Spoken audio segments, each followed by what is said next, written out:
This is Board Games Insider. More Bonacore, less Vassal. The way it should be.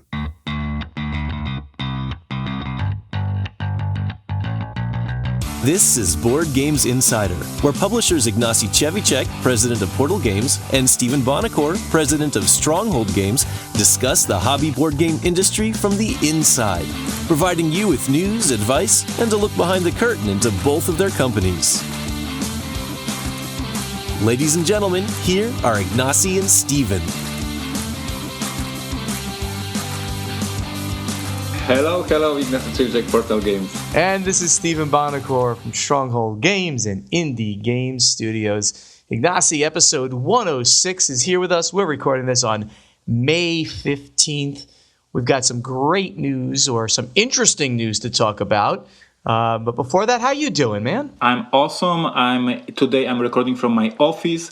I decided to stay longer so we can record. You asked me to stay even longer because you had a very important Skype call that was more important than staying with me. So it's like 5 p.m. already in Poland, but I'm happy that I'm finally talking with you on Skype. So I'm very happy. Oh, that's good.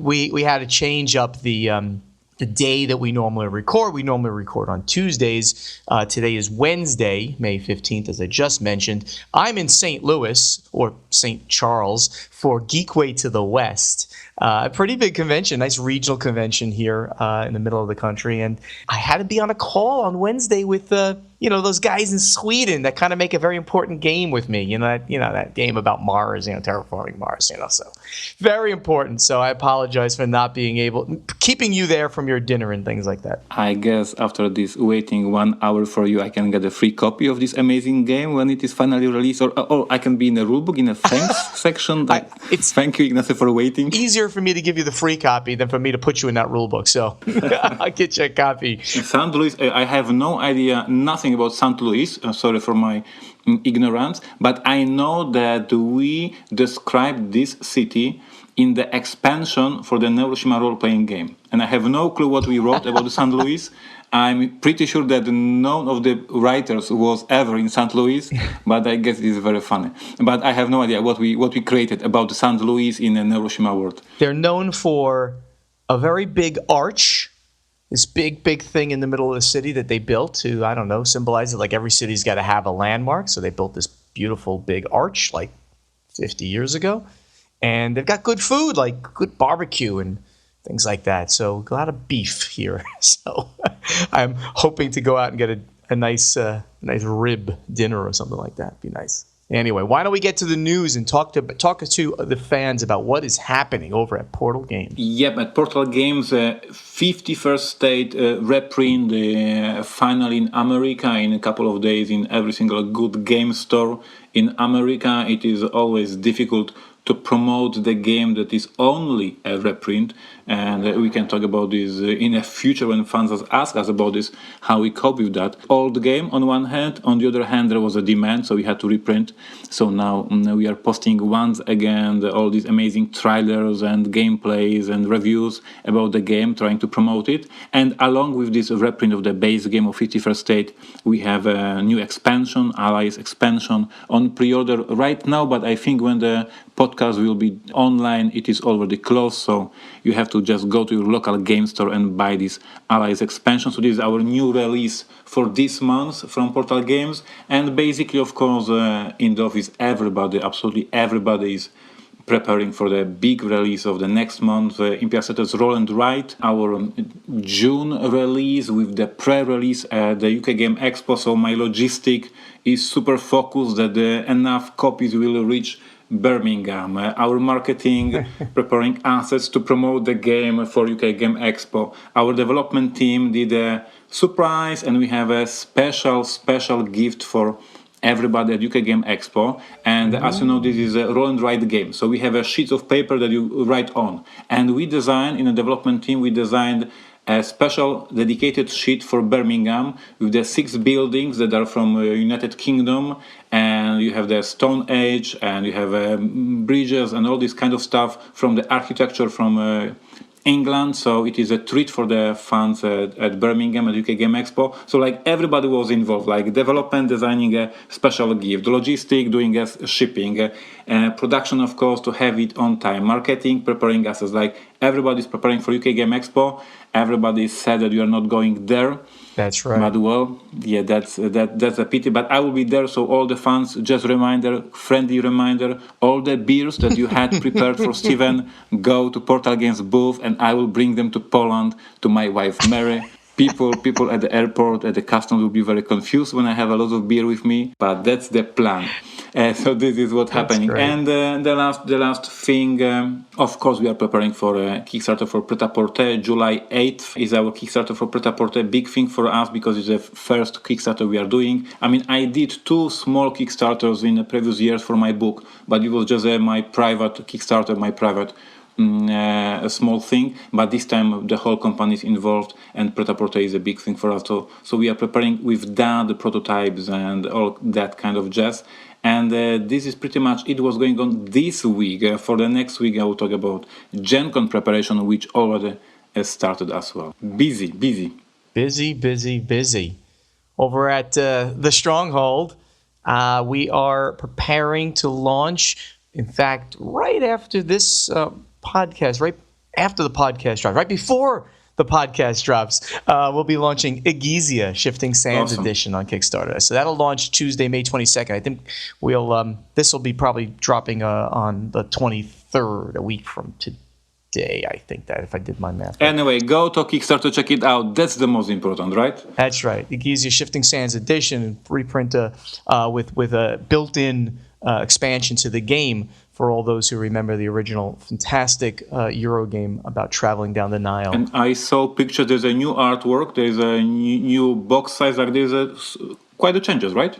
Oh yeah. It's all new artwork, all completely redone in that regard. You'll be able to play the original game if you want, or you'll be able to play it with the changes that we've made to to make this a true second edition game. So very exciting. Check that on Kickstarter by the time you hear our voice. We're right now in the middle of one of our store splashes, which run from May 15th through June 15th for Subtext, another Wolfgang Warsch game. You know, Wolfgang being the genius who's behind Ganz schön clever, which we call That's Pretty Clever. Can I complain in this section a little bit? You're going to complain about my stuff, what? Yeah, I got so interested in this game because Wolfgang Warsch is a genius, and this game sounds so interesting, and there were so many tweets from gathering of friends that this game is awesome. So I went for Board Game Geek to learn about the game, and the only video I found was in German. And I watched the whole video trying to understand how the game works, and I think I understand because I had German in my school. But I want to complain on behalf of all people who don't speak German. We need some information, more information about the game. It looks very interesting, but I had to watch the whole video in German. That was my official complaint. All right, well, I'm going to immediately ensure that we get a video up there. I'm going to write my notes of Pauline here. So we need a subtext video, which we actually should have had done by now because you're welcome from our guy. You're right. Oh, thank you. Well, thank you very much. It looks very interesting, even though it was hard to understand. Yeah, it's a very different take on a writing game, a drawing game. So check it out. Don't have to draw well. You just have to be subtle about it. Have to have a subtext in there.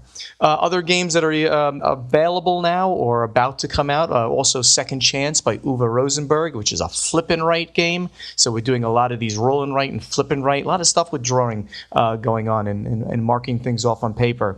Pre-orders are still up for Twice as Clever, which is also doppelt so clever in German. That'll street date on May 29th. Bricks on June 12th, also on pre-order, both of those games. Wolfgang Warsch, of course. And then we have coming out on June 26th, Valparaiso, another midweight Euro game with our new partner, DLP Games. Coming up later on in the summer, Dizzle, another roll and write game. And then an Encore, which is also known as Nochmal in Germany, the largest selling of the roll and writes in Germany, but that's by Inka and Marcus Brand. So that's most of what's happening right now that I want to mention. As far as cons, we also have got some interesting things going on for Gen Con. We have an event. I'm just going to mention the event. I want everyone to check this event out and sign up for it. This is our Thursday night event at Gen Con, which we do every year when we play some games together. This one is called Rock and Roll and Write. Rock and Roll and Write. I love it. Somebody might be showing up as some crazy dressed rock and roll character. I love it. I'm not going to say who.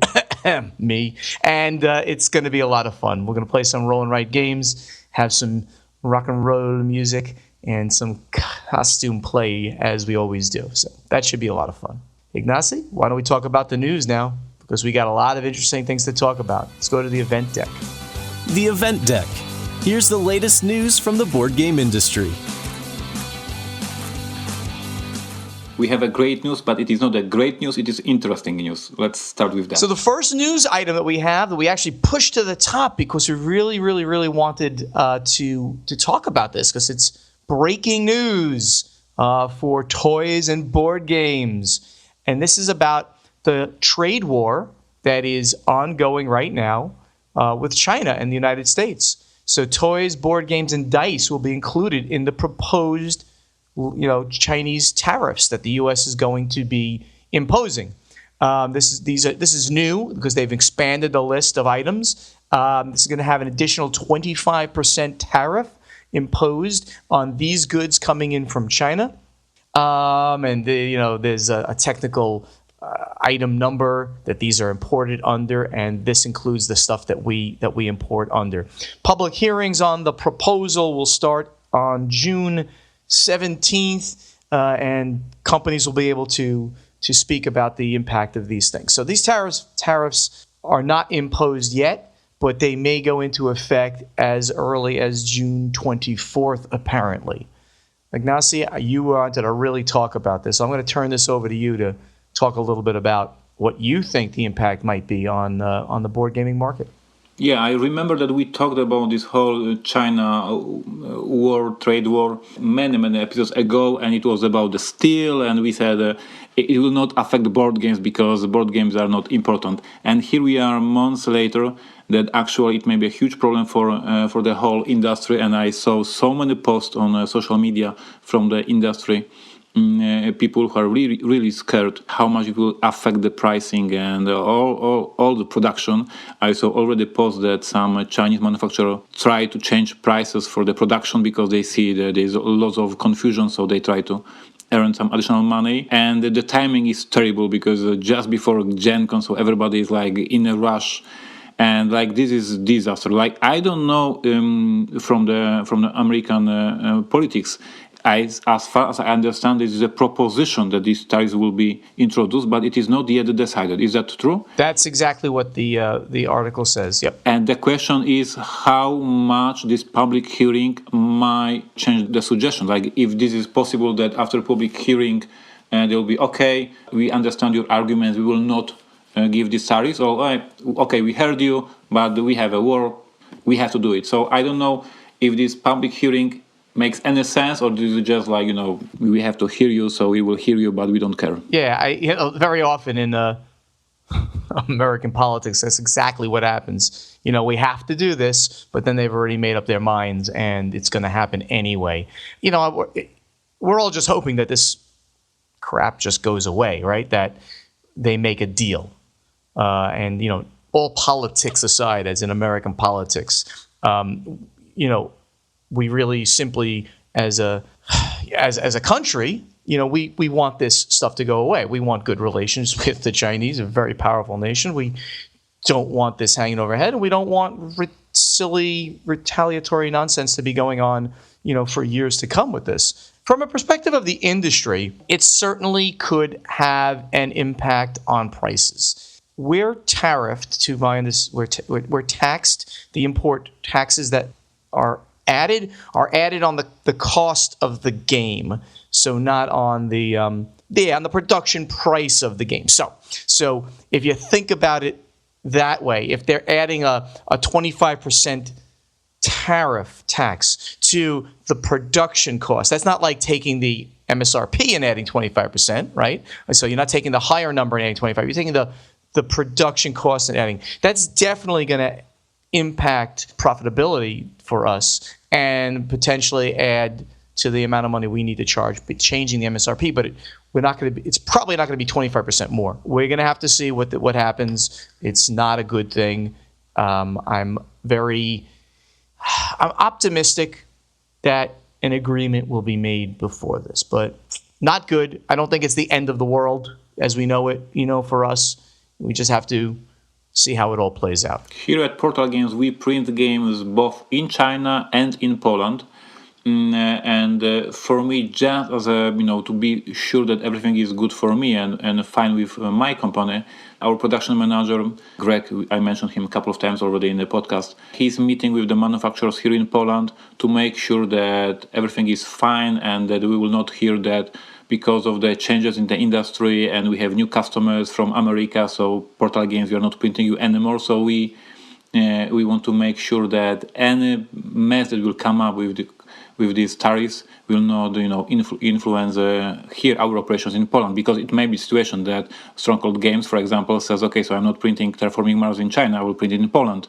In theory, it will be possible, right? So we are preparing for every single solution that can come up here. In theory, it would be possible to print many games in other places. In practice, it is essentially impossible to do certain things not in China. Plastics, which is exactly the word we're going to go for. Plastics. Injection molded plastics. Just about impossible to do anyplace else except in China. And people have to understand why. Because China has about 100 years, almost, not quite 100, but like 75 years of injection molded plastic production facilities, and the rest of the world does not. They just don't. So now you would say, like, well, why aren't they so expensive then? They control it. Well, because there are 100 places in China that would like the business of making those cubes for Terraforming Mars, for instance. So there's much competition there. So their prices can stay down. The rest of the items can be made in other countries, certainly in Europe. Stronghold Games does plenty of work in Germany. We produce in Germany. We produce in the Czech Republic, sometimes in Poland. So there are other ways for things to be printed, but the plastics are an issue for everybody out there. Yep. Let's move on to the next item. Maybe it'll be more uplifting. So Asmodee Entertainment launches Aconite, a fiction publishing imprint. I thought this was really interesting. What are they going to be doing here? So Asmodee Entertainment formed in 2018 to bring the game company's intellectual property into films and TV and more. They've launched Aconite, Aconyte, a fiction publishing brand. The division will publish novels based on Asmodee's game properties. It will also pursue licenses for third-party tie-in fiction. The first of these is at the contract stage. Paperback and ebook publishing will begin in early summer 2020 for the US, UK, and export markets. This is really interesting. So they're going to be taking some of their IPs and bringing this into various other forms, into printing forms, into like actual, books. So books based on their worlds. I find that to be very, very interesting. Other companies have done that. That we have had D&D books for many, many years. So I think this is a very interesting way of Asmodee to continue bringing out their IPs. We already saw Fantasy Flight Games releasing novels in Call of Cthulhu world, because they have an IP for Cthulhu. So for all fans of Arkham Horror, huge fan base. There were novels and short stories for this IP. And Asmodee, of course, has a ton of different great brands, and they will just make them stronger. So for me, it's a no-brainer. don't think that I'm making fun of them lately on Twitter, is that their tagline is a great games, amazing stories, which is easily copy of my board games that tell stories, and that's funny. That's great. But on a serious note, yes, they have a great IPs. They have a big brand, and it's no-brainer. We can easily see how Games Workshop worked. They have miniature games, and they have these novels about Gotrek Garnison and killing trolls, and they have then board games, and they are just growing. And then video games, Asmodee is doing the same. They have a Pandemic, a great brand, and I can easily see some novels or short stories with this brand on the cover. So good move, in my opinion. Yeah, absolutely. So here's some more big business item, right? This is Steamforged Games raises £5 million, roughly 6.5 million US dollars, from London-based Foresight Group, an infrastructure and private equity investment manager, which has about £3 billion under management. So this is a fairly large private equity firm. Private equity firms lend money out or buy pieces of companies. And just the same way that Asmodee has been owned by a private equity firm for many, many years, that's exactly the same kind of firm. The investment will be used to support new product development of retail channels, and help accelerate international growth. So Steamforged is known for Guild Ball. I think that was their big game, and some other IPs like they have Dark Souls and Resident Evil 2, which they've brought out. So Ignacy, what do you think? This is another good item for the industry, seeing some big money being poured in, even though this company doesn't directly compete with our kind of games per se. They're going after IPs, but still very interesting. The piece of news that is interesting for me is that the investment will also support the development of the retail channels and help accelerate international growth. And what does it mean? When I was visiting America, it was 2 years ago, and I was meeting with distributors to promote First Marshals and Detective back then. And I remember I met with PhD, and they showed me Guild Ball, which apparently is a huge thing in America, and there are lots of tournaments and a very popular game in America. I never heard about this game in Poland, and nobody plays this game in Poland. So on one hand, you have a huge hit in America, but their international presence is not that strong. So I can imagine them now with this investment and having, new international division. Maybe I will play Guild Ball in next year, yes, or in France or in Germany. Like there's lots of markets that you can go to promote the game. If the game is super popular in America, next step, go to the new market. So I guess they will just grow and use this money smart. So we will see how they end in a couple of years. And there's a high-profile name attached to this investment. Mr. Ian? Yeah. Ian Livingstone, right? Yeah. He co-founded Games Workshop. Yeah, I heard about the guy. Yes. You've heard about him. Yeah, I heard about this guy. So that's a pretty cool thing. So again, there's a lot of interesting, big names in this very large investment that's going on here. We have to go to talk about the fun questions because time already. Okay, sure. All right, let's go. Strategy and tactics. Why can't I remember the names of these things? I'm such a bad guy. Yeah, Strategy no, we are not bad. We are just old. Strategy and tactics. Some advice for you from Board Games Insider. All right. So questions. Remember, everybody, make sure you post the questions in our guild on Board Game Geek. You can find it, I'm sure.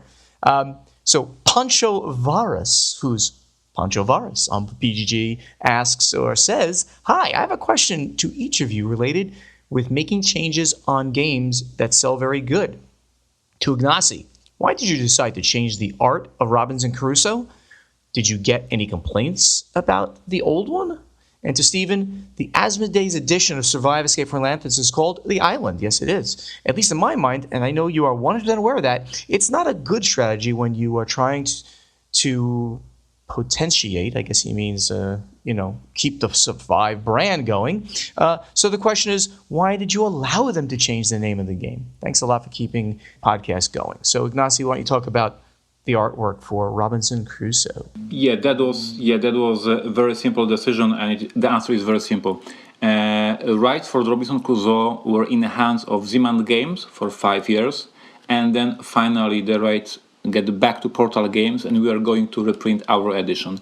And to make very clear for the customers which edition they are buying, we decided let's change the packaging so there is no confusion. And it was confusion. It might be confusion on many levels. Distribution level, so the buyers know exactly what they are buying. On the retail level, so for the retailers, and most important for the customers, and especially on the second-hand market. Like somebody is posting they are selling Robinson Crusoe on eBay. They are posting photo, but you have no idea if this is this Portal Games version with the improved rulebook and corrected typos and wooden pieces, or this is the old Z-Man Games basic version. So we said we have to make it very clear. This is a Portal Games version. It is different. It has different components, and make it super clear. Let's change the packaging. So it was that. It was just a very clear business decision to make super simple message. This one with this new cover. This is Portal Games version. Very simple. Yes. Good. Thought. Very simple, very good. And as far as the difference in the names between the English edition, Survive Escape from Atlantis, by the way, not only the English edition, but other countries where we did keep the rights or got the rights back for are using Survive Escape from Atlantis as well. And the reason why Asmodee went with the island is, I have no idea. No, actually, I know what their reasoning was, and I told them I disagreed with it. They had the ability to do so via the contract. So it was not written into the contract that they could not. Maybe that was a mistake on our part. But they elected to do so because they wanted to trademark the name The Island. They wanted to create trademark based on that, and it was too hard to do so based on Survive or Escape from Atlantis. So they went ahead and did that. I agree that I would have liked to have seen it all under the same name. It makes publicity for it, promotion of the game, much easier to do it as one name. But you know what? They sell quite a few of the game, so they are doing a good job. We sell much more of the game than they do, but because English is just the premier language, right? I mean, there's more games sold in English than in other languages. They're doing it in French and in Spanish, things like that. So that's the reason. I'll write better contracts next time. Joel Wolski, who's JW Ski, super fan, I think. He's had many questions. In fact, he must have put a whole bunch at the same point. I pull the questions out of one point in our guild, and I just keep going down that list. So he must have put a whole bunch in at that moment. And he asked, the fate of bookseller Barnes & Noble in the States has been discussed on the show, and what effect it's having on gaming, or perhaps what effect it's having on it. B&N has been steadily increasing the number of hobby games on their shelves over the past few years. I was wondering how the troubled financial situation with Matras bookstore chain in Poland might be affecting gaming there. Ignacy has mentioned before the hobby games in Poland tend to be more readily available in mainstream outlets. Was this true for Matras as well? Did they have a game section similar to B&N? Yeah, so in Poland we have a couple of big bookstores, and absolutely every single chain has games. Because, as I mentioned many times in the podcast, games are not mass market, but very close to the mass market product these days in Poland. And indeed, the rumors about the financial problems of Matras company were all around. And we, as a Portal Games, did not decide to sell games through this chain because we were very afraid that they will just go out of the business and we will lose the stock that they have, and we will spend years in court trying to get our money back. So we were not in a Matras. Other publishers were, and I know there was some problems. So it's good that we didn't go there. But of course, there is more chains, and we are in every single chain store in Poland. And as you can see in Barnes & Nobles in America, the same happens in Poland. Already happened before. These bookstores give more and more space for games every single quarter, every single year. And they see the board games are trendy, that people are looking for these board games. This is something new, interesting for the customers. And here in Poland, we are living in a very good time for the board games. Joel is mentioning numbers for growth in Poland. And indeed, I absolutely confirm that the growth of our sales in Poland is going very, very fast. Up, and I'm very happy with that. And we will see more and more games being sold in bookstore chains because there is more people using Kindle and ebooks, But for the board games, you have to buy cardboard version, right? So less books on the shelves, more games on the shelves, which makes me happy. Joel continues with another question. He's very prolific there in our guild, and that's great. How much does having games printed overseas instead of domestically actually save? And this is interesting since we just talked about the potential tariffs, right? Joel added a lot of color here, but I took it out because it was just very big about the different things. How do you accurately weigh the cost associated with printing overseas versus domestically? Let me go first. We've talked about the different types of things that can be done. We just specifically went through plastics as being like an impossibility, essentially to do almost anywhere else except in China.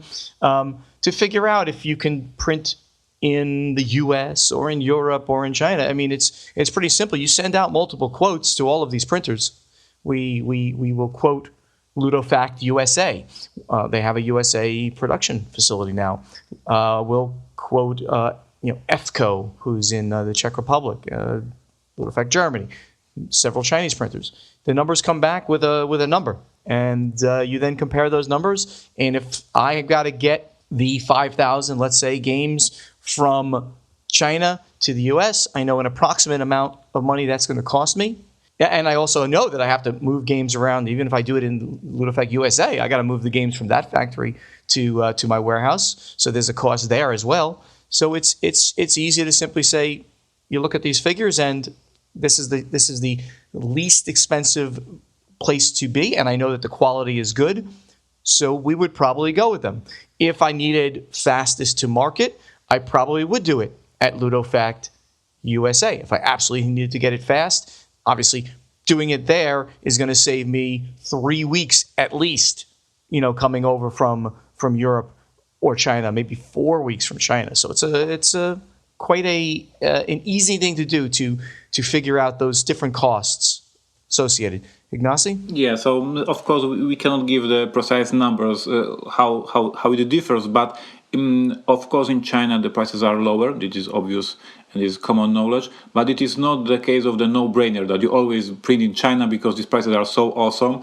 And as Steven said, I have a Greek production manager whose daytime job is just to compare the offers, to discuss the possibilities, to discuss the options, and the factors that we take in consideration is, of course, price is important, but the quality is important, the timing, the chance to go to the manufacturer personally and look at the product printed. So, of course, it is good to print cheaper, and in China you have very good prices, but it is not always no-brainer that we always go to China. And for instance, our two new releases this year, Imperial Settlers Roll and Ride and Empires of the North, both are printed in Poland.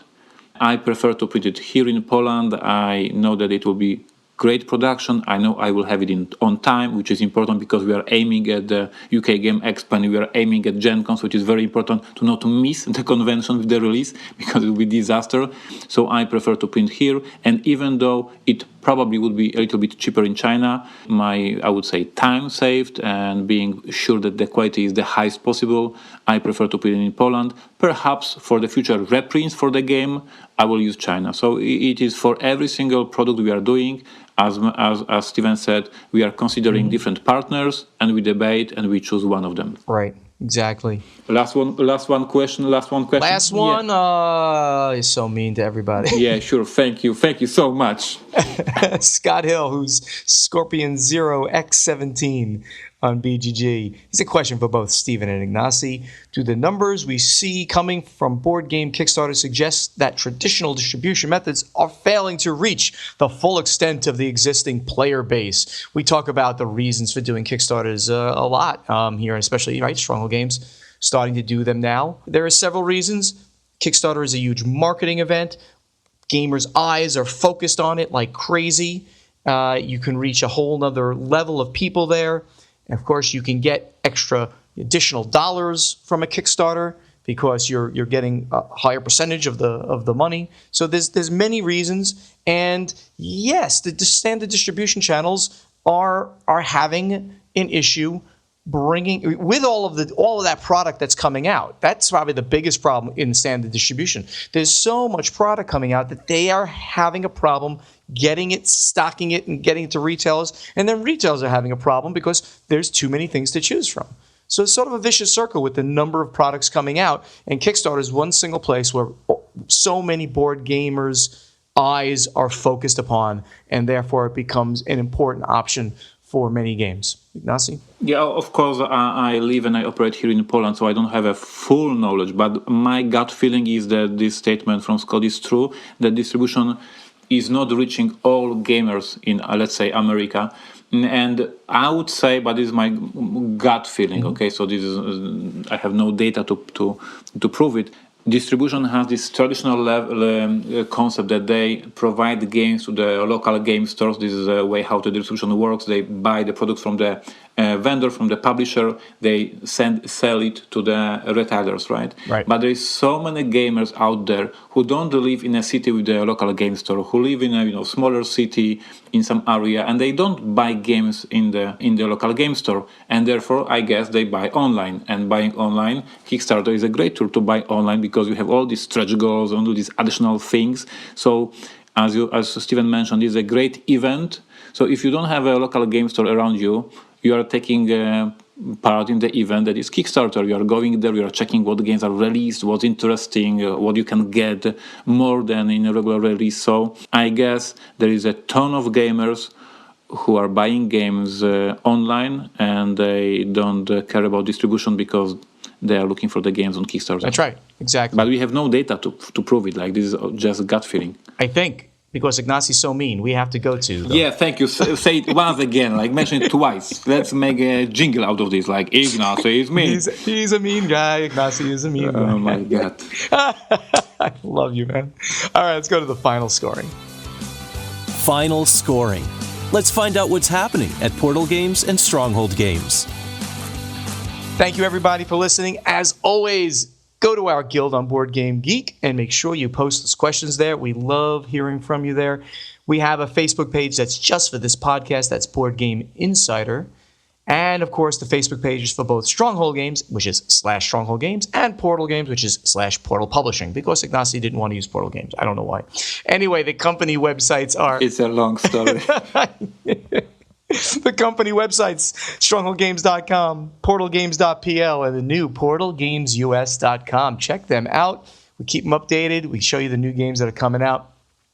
Talk to Ignacy and Steven directly on social media, especially on Twitter, at Stronghold Games on Twitter, at Chevychek in Twitter. The same exact things in Instagram, at Stronghold Games and at Chevychek.